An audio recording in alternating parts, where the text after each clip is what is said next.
두피 마사지는 반대하거든요. 최대한 두피를 건들지 말라고 해요. 우리 집에 있는 커피를 샴푸에 섞는 행동 자체는 샴푸 고유의 성질을 잃게 만들 수가 있어요. 검은콩을 먹으면 탈모에 좋을 것이다. 사실 뭐 알려진 바가 없어요. 그래서 결론은 모발이 점점 얇아지는 이유는요, 우리 세포들은 다 노화를 겪고 있잖아요. 쭈글쭈글해지고 각질도 잘 일어나고, 모발을 만드는 모모세포가 있어요. 세포도 어쨌든 점점 죽잖아요. 점점 약해져서 이 모발을 만드는 힘도 줄어들어요. 그러면 쉽게 빠져버리고 더 이상 못 만들게 되고, 모낭이 작아지다 보면은 모발도 작아져서 거의 보이지도 않는 상태가 돼버리고, 두 번째는 이제 호르몬의 영향이에요. 남성 호르몬, 이 안드로겐의 영향인데, 안드로겐이 모낭 세포에 좀 민감하게 반응을 하면서 병적으로 위축을 하게 돼요. 소형화된다고 하거든요. 그래서 주드로나 이런 외국 배우들이 갑자기 M자가 확 들어가고 두피가 훤해 보이고 그런 게 생기는 거예요. 이게 비단 남자뿐만이 아니라 여성분들도 똑같이 영향을 받아요. 그래서 폐경을 하면 여성 호르몬이 줄고 점점 남성 호르몬이 비교 우위 있게 되거든요. 그러면 모낭 세포가 호르몬들을 잘 받아들이게 되면서 여성분들도 M자가 진행돼서 올라가시는 분도 있고요. 가르마 쪽에 시작해서 점점 넓어지면서 확산성으로 진행되는 분들도 있고요.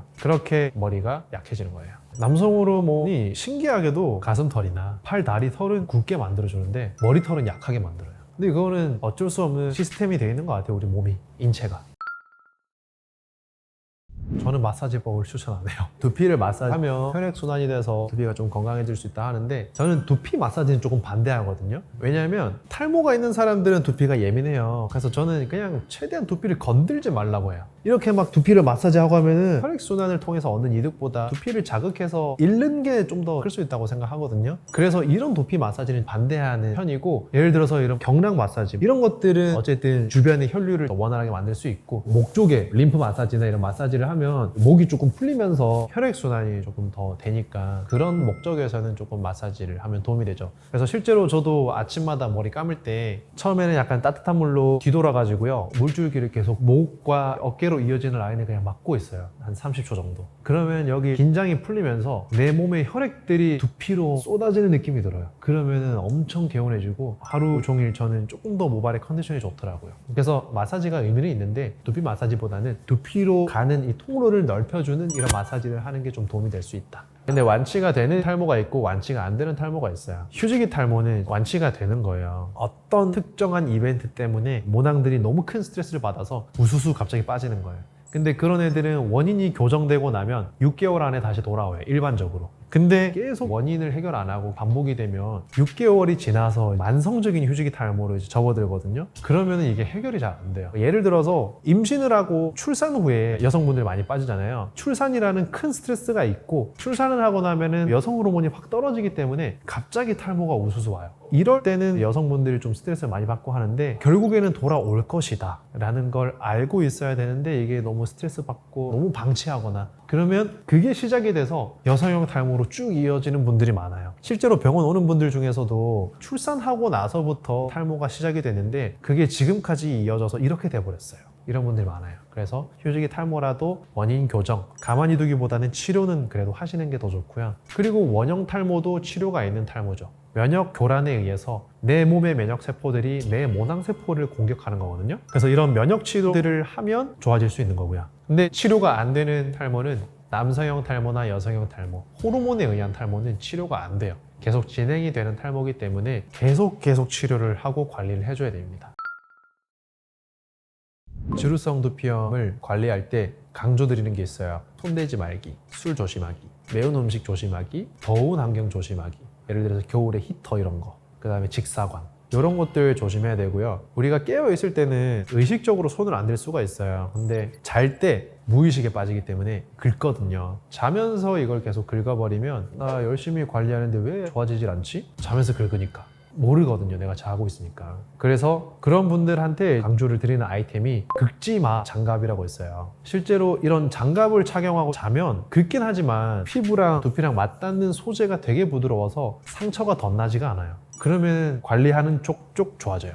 이런 것들도 되게 포인트고, 최대한 선선하게 있으려고 노력해요. 예를 들어서 저도 이제 퇴근하고 집에 오면은 더울 때가 있거든요. 그럴 때는 더운 환경에 계속 있기보다는 샤워를 한번 하거나 선풍기를 틀거나 에어컨을 틀어요. 그렇게 하고 선선하게 있어요. 그럼 그렇게 해야지 내 두피염이 악화가 덜 되고 좋아지는 경우가 많아요. 추천템이라고 하면 영양제 있잖아요. 모발 사이클과 관련된 이런 영양소들, 그런 것들이 얼마 전에 저렴하게 풀렸잖아요. 그래서 내가 필요한 게 예를 들어서 비오틴이다. 비오틴인데 내가 필요한 거 한 병이 얼마야. 근데 인터넷을 찾아보니 시중에 나오는 제품들은 좀 뭐 가격대가 있는데 다이소는 찾아보니 한 3,000원이네? 5,000원이네? 그럼 그거는 조금 의미가 있을 수 있죠. 내가 먹고 있는 걸 더 저렴하게 먹을 수 있으니까. 실제로 저도 다이소 영양제 제품들을 사가지고 리뷰를 하고 했었는데 결국에는 시중에 나와 있는 모발에 필요한 성분들을 다 배합해 놓은 한 알을 먹는 게 제일 간단하고 비용도 세이브 되고요. 다이소에 사러 안 가도 되고 그게 제일 좋더라고요.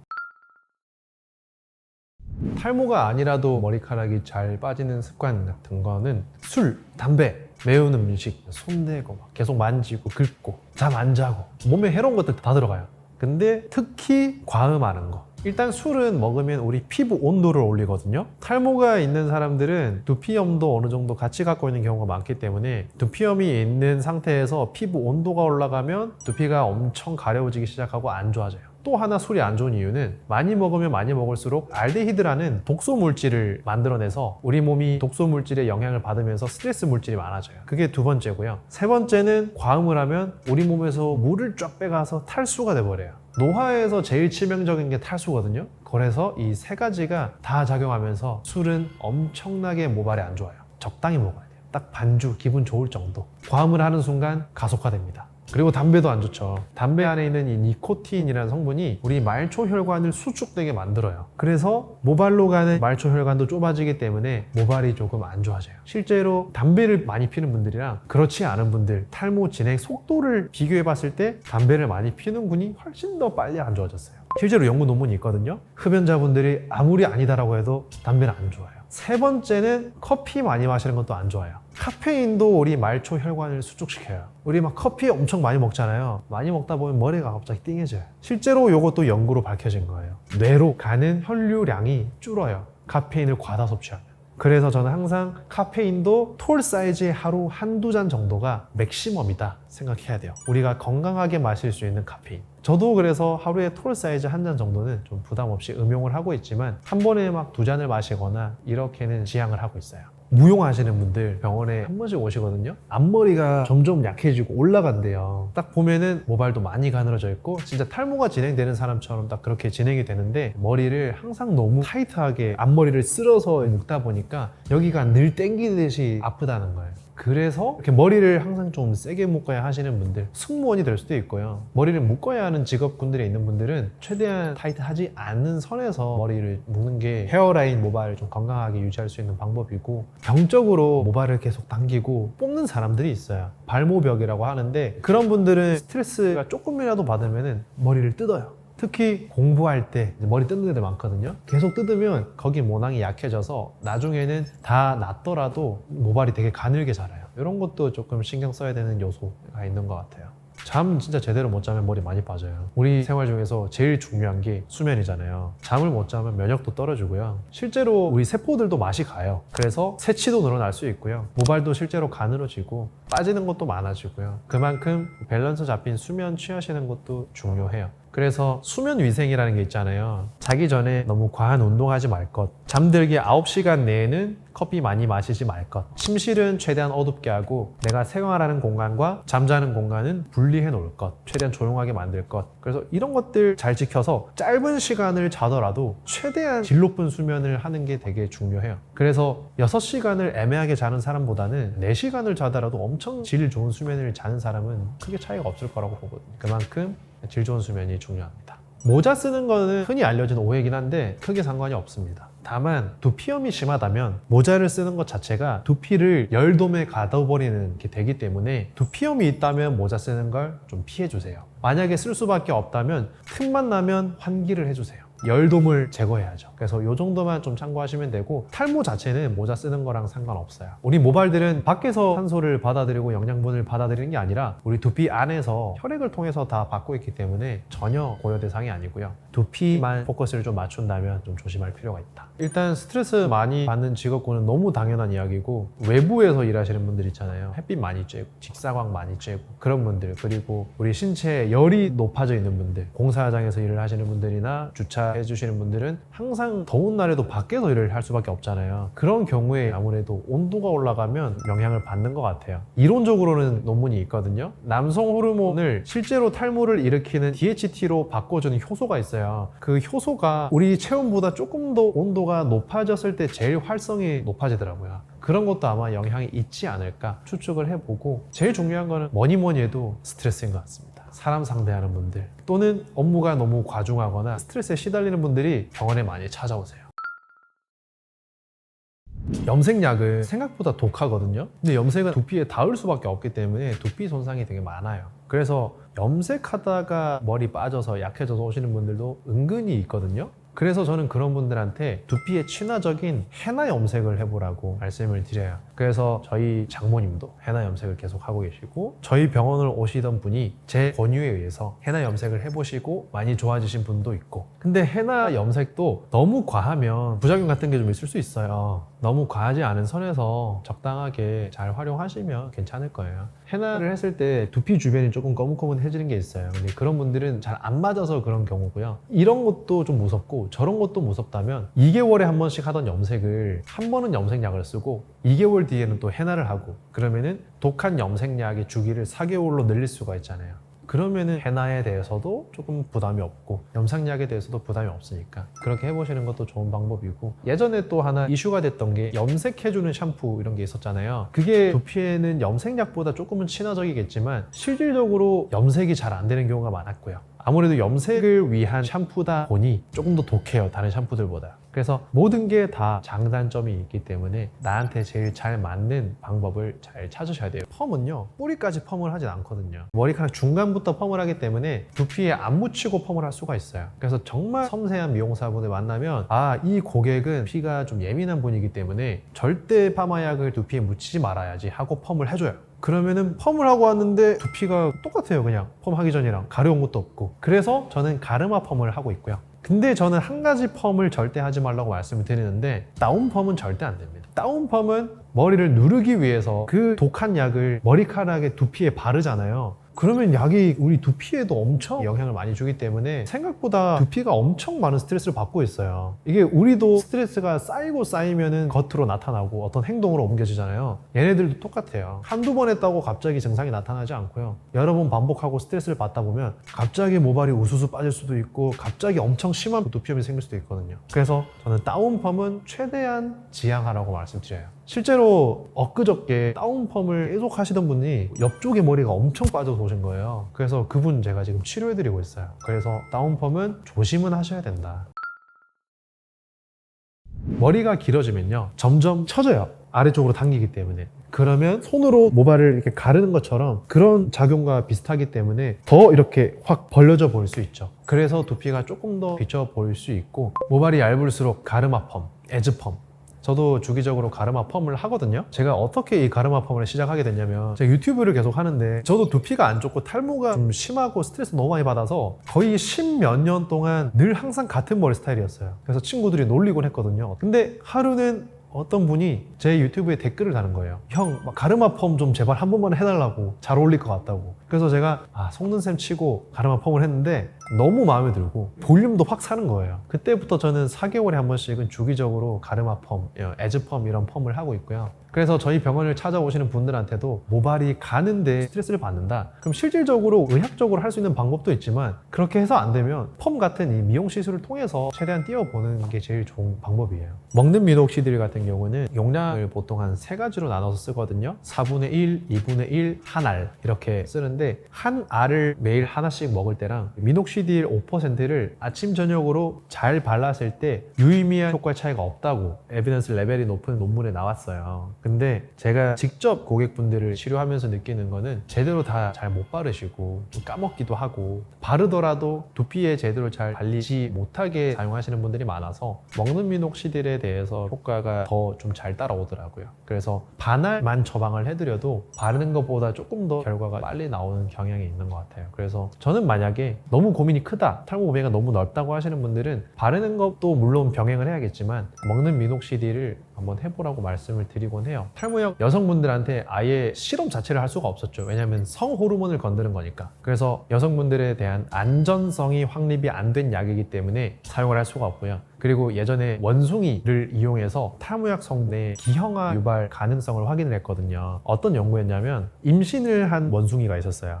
이 암컷 원숭이에 탈모약을 고농도 주사했을 때 나온 아기가 성기 기형이 있었어요. 그래서 이거는 동물 수준에서 심각한 기형이 발견이 됐기 때문에 당연히 사람한테 금지가 된 거죠. 그래서 여성한테는 절대 쓸 수가 없어요. 특히 가임기 여성한테는. 그래서 여성분들은 제일 중요한 치료가 미녹시딜 사용하는 거고요. 그리고 요즘에는 보톡스도 많이 쓰여요. 보톡스가 탈모를 유발시키는 모낭 안에 단백질이 있거든요. TGF-베타라는 단백질을 줄여줘서 모발을 조금 굵게 만들고 빠지는 걸 줄여줘요. 그리고 보톡스가 두피의 교감신경을 차단하고 근육도 이완시켜주면서 두피 모낭으로 가는 혈관을 넓혀주는 작용도 하거든요. 그래서 요즘은 여성분들은 미녹시딜, 보톡스 이렇게 치료제로 많이 하고 있고요. 또 그리고 여성분들한테 권장을 드리는 거는 확산성 탈모인 여성분들이 많으니까 그 확산성 탈모에 근거가 있는 탈모 영양제 같은 거 권장드리곤 하는 편이에요. 저희 병원 같은 경우는 여성분들한테 보톡스랑 PRP 주사를 권장드리는 편이고요. 그리고 이런 치료들을 열심히 해봤음에도 불구하고 그 효과가 안 따라와주는 분들이 있어요. 너무 심하거나 반응이 없거나. 그런 분들은 결국에는 치료들이 아니라 시술의 힘을 빌려야 되거든요. 시술은 보통 여성분들이 많이 하는 게 두피 문신 많이 해요. 모발은 어느 정도 있지만 살짝 비쳐 보이는 게 고민일 때 두피 문신으로 진짜 모발이 있는 것처럼 점을 찍어서 풍성해 보이게 만드는 거고요.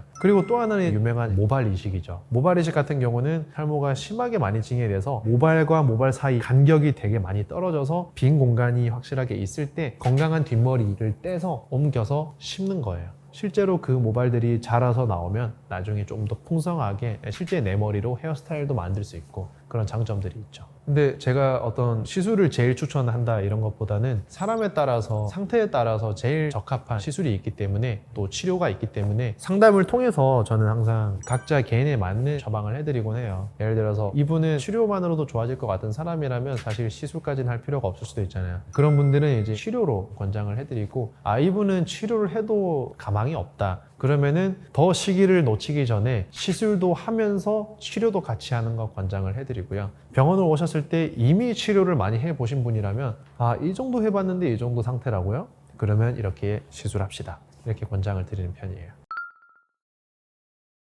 실제로 카페인 포함된 배지에 모발 전체를 배양을 했더니 일반 식염수에 담궈놨던 모발들보다 더 빨리 쭉쭉쭉 자랐어요. 그래서 그 현상을 보고 연구를 했죠. 알아보니까 카페인이 모낭 세포들의 활성을 높이는 거예요. 모낭이 일을 잘하도록. 그래서 실질적으로 모발이 조금 더 잘 자라고 도움은 돼요. 그래서 어떤 샴푸든 카페인 1%가 함유되어 있으면 우리나라 식약처에서도 그 샴푸의 탈모 완화 기능성을 부여해주거든요. 그래서 이런 연구에서 그 근거들이 비롯이 된 거고, 그래서 유튜브나 SNS나 어떤 사이트들을 보면 커피 샴푸 만드는 게 방법들이 많아요. 영상도 많고. 그래서 그 포인트가 뭐냐면 이 연구들에서 몇 %의 카페인을 포함했을 때 이 정도가 나왔으니까 실제로 그러면 우리가 샴푸 잠깐 하고 씻어내잖아요. 그러면 이 샴푸에 대해서는 함량이 더 높아야겠구나 해서 실제로 연구를 해봤어요. 유럽인가 어디선가 연구를 했던 건데 실제로 모낭까지 전달이 되고요. 카페인이. 그리고 모낭의 활성을 높인다는 거예요. 그래서 이게 임상으로도 그런 연구가 나왔기 때문에 그것을 착안해서 최대한 이 커피 그리고 커피 안에 들어있는 카페인을 다 계산을 해서 그 함량을 해서 레시피를 내는 거죠.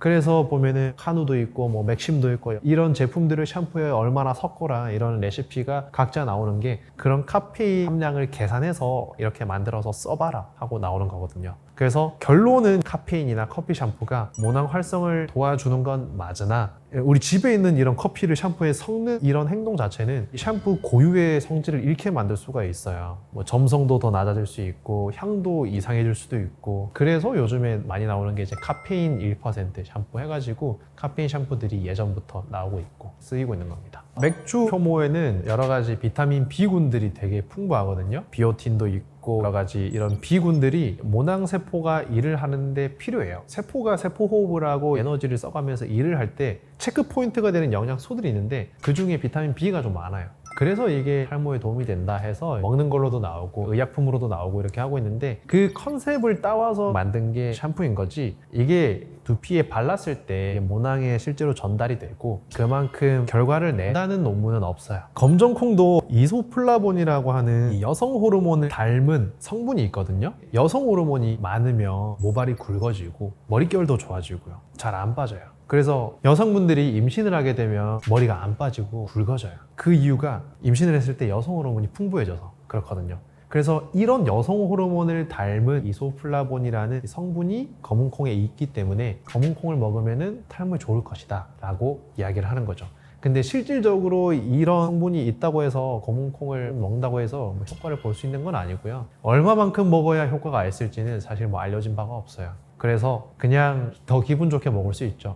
이거 제 병원 오는 분들이 정말 많이 물어보는 건데 절대 그런 거 신경 쓰지 말라고 말씀을 드려요. 특히 이게 미녹시딜이랑 관련돼서 그게 이제 텔로미어라는 개념을 이제 이용을 해서 우리가 머리가 자랄 것들은 정해져 있는데 미녹시딜을 바르면 미래의 내 모발을 끌어와서 쓰는 것이다 라고 이야기를 하거든요. 그렇지 않아요. 우리 모든 세포들은 염색체 끝에 텔로미어가 붙여져 있거든요. 그래서 계속 순환하고 하다 보면은 이제 더 이상 분열을 할 수가 없어요, 세포들이. 그러면 이제 그 세포는 죽는 거죠. 근데 이게 우리가 100살에 끝날지 150살에 끝날지 몰라요. 그래서 치료는 치료대로 열심히 해야 돼요. 그 한계를 스스로 두시면 안 됩니다.